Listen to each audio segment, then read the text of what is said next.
So, lockdown is over. Welcome to sort of lockdown. And I just had to come, obviously, back up the lakes to celebrate. Now, the one problem I got today is that I got all the way here and realised I'd left my chest cam strap in the shed at home. So it's going to have to be a bit of a different video today. And the idea is, what I'll do is I will look and show what to me makes a great trail. So let's get on with it. So this first part here, it's not actually on the main trail, but it's a lovely bit. It is the way to the main trail. And there's a couple of options here. There's a longer, wider one that's shallow, and then there's this one here. So this one probably looks worse than it is. It rides really nice, but I guess if you're not used to rocks and stuff, then it can be a little bit intimidating. So as you can see, normal single track. Now there is a line around the rut around there, but it's much easier to take this line here over the dirt, and then you get a really nice straight run in to the drop part itself. And it's not a drop, it's just a rubbly steep thing, and honestly probably doesn't look anything, but as I say, it's enough to make you think about what you're doing. So this bit here is again just one of the bits that runs to the top of the main bit of trail I want to ride down, and it's easy enough. It's lovely, in fact, but again, it's not groomed in any way. It's not built for bikes in any way. You just pick a line, stick to it, and go down it. So now we're at the top of what I deem to be the top of this trail proper.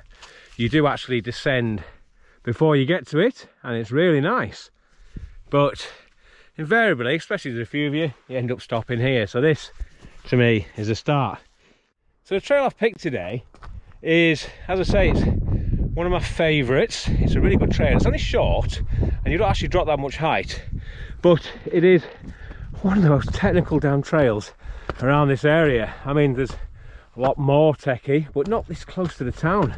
And this section here is the start of it, and it's the switchbacks, and they are rocky as hell switchbacks as well, and it can really catch you out.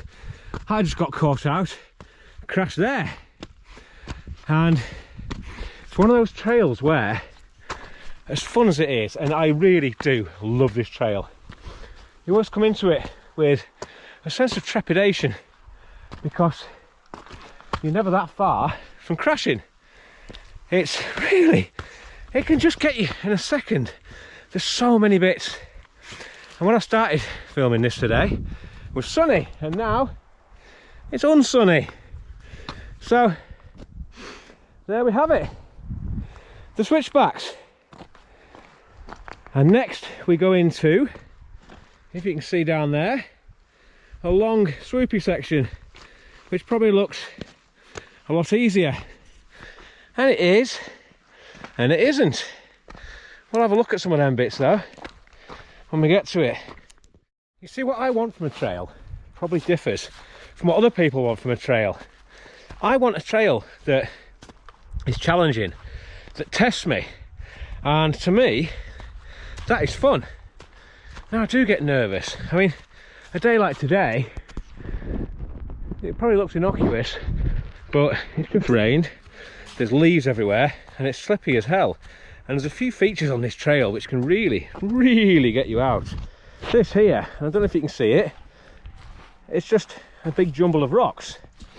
So as before, nobody placed them here to aid walkers or bikers. It's just a jumble of rocks, and that's it. But it's fun to ride. I've nearly crashed in it a couple of times in the past. I'll probably nearly crash in it again, and crash on it a number of times. But as you can see, this is not the sort of trail that any trail builder or trail centre or a bike park would ever make, because what would you rate it as? I mean, not trying to sound all Billy Big bollocks, but it's double black diamond, isn't it, really? So one thing I don't want this video to come across as is to look at Super Jason doing his stunt track, trying to tell us that it and he is better than what we ride, and I don't want that to come across at all, because it's not the case. It really is a case of this is what I like riding. I like riding stuff that's a bit techy, a bit tricky, fun for me. Now, a lot of people probably wouldn't agree. I know a lot of people for some reason like flow trails, and a lot of people like jumpy trails and things like that, and a lot of people like dirt trails. Now, I'm not a great fan of jump trails, probably because I'm rubbish at jumping. Flowy trails, just not for me. You know, I do enjoy them now and again, but usually as part of a bigger ride. You know, it's a chance to relax for a minute before the next onslaught, I guess you'd call it. A whole day of just riding flow trails, it doesn't appeal in the slightest to me. And this trail isn't without its flowy bits. There's a bit here which is nice and flowy. It gives you a brief respite before the next bit. And I'd say the most technical part of this one is the top half, although that doesn't mean the bottom's easy by any stretch of the imagination. And with this trail, and hopefully it doesn't upset people, I'm not going to tell you which one it is. It's featured before in my videos, and it will feature again because it's so damn nice. And I think anybody who knows it, and there's a few who do, will agree that it's a fun trail, and it is at times an intimidating one. Although I said it before, the trail isn't really the main purpose of this.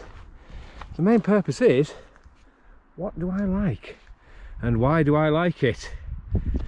And this trail, as I say, it epitomises what I like and why I like it. There's hundreds of trails like this in the lakes. They're all over the place. They're not all bridleways, I'll tell you that much, but you know, you don't have to look too far to find techie, rocky fun.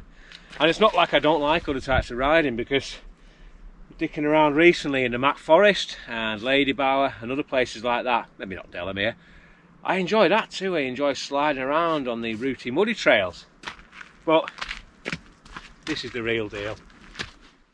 So yeah, the bottom half is definitely not as technical as the top half on this trail, but it still has its challenges. There's this corner here with the rocks on, which is, yeah, an interesting one. And then again, got a nice swoopy bit before you get to this section around here, which is the slippy rocks of doom. And this bit is lovely. Best line over the top of the rocks, I always think. And that might sound stupid because they are slippy, but it's either you go through that gully there or straight down this line here. And this line here, I think, is the nicer one. I stand to be corrected when I fall on my backside now. See, I'll be transparent here. It took me 3 goes to get up onto the slippy rocky line today, and then into the next section. And I wasn't going fast. That's probably the problem, really. Really, it's so greasy today. But like anything, you've got to try these things, haven't you? And I think the line over the top is way more fun than around the outside. I'm not a bloody buffalo girl, am I?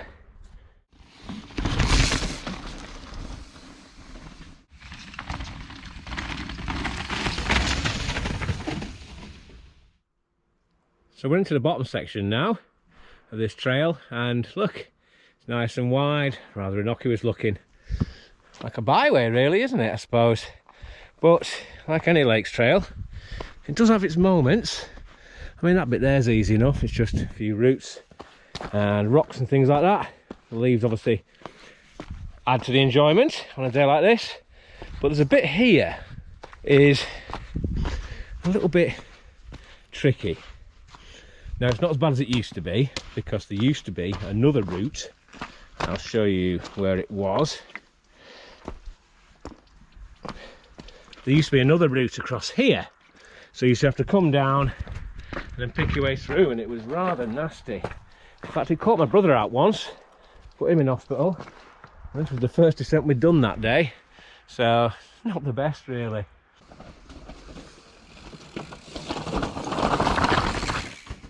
As I say, when you ride it, it's like anything, not too bad. You wouldn't want to do it fast, that's for sure, but it's not overly complex. And then following on from that, we have this section down here. If I can get a good camera angle, which I probably can't because I'm rubbish at sticking it in the back. We'll see how we get on down here then. So as we can see, not too bad at all really. It's easy rideable, but it does play on your mind a little bit, especially when you've seen your brother have a big crash on it. But like most things, looking up like we are now is worse than when you're coming down. But again, makes for a great trail, makes for an interesting trail, because you've got to think about what you're doing. You've got to plan ahead, you've got to look for lines, you've got to look for where's the least likely place to crash, because this trail and others like it, I would say you never fully confidently set off down them without thinking I could crash down here and it could hurt. But that's part of the fun really, isn't it? Well, fun's the right word, but it's part of mountain biking. You crash, it happens, live with it. So here's another feature of this trail and many others like it in the lakes, and that is a big wet slippery slab. And I can remember when we first found this big wet slippery slab, we were a little bit daunted by it, and it looks bugger all. It is bugger all, apart from it's very wet, very slippery. I mean, it's hardly like one of your bloody roll-ins in Canada, is it, or something like that? But you know, you can crash in it all the same. So in conclusion, for me, what makes this a great trail? Well, it's a combination of things really. It's the technical nature of it, it's the scenery we're in to an extent, it's the fact that try as you like, you'll never get it perfect. It's just thrilling to ride because you set off and you're nervous, and you get to the bottom and you are exhilarated. And for me, this is what mountain biking is about. Not Delamere, not trail centres, not bike parks with big jumps. And I'm not saying that people who like those are wrong, because each to their own. I know a lot of people really wouldn't like this. They might say they would, but you see, it's a different matter. So there we go, quite a different video. Hopefully you've enjoyed it, and hopefully on Sunday when I get out again, I'll remember my chest strap. So that only leaves it to say bye bye.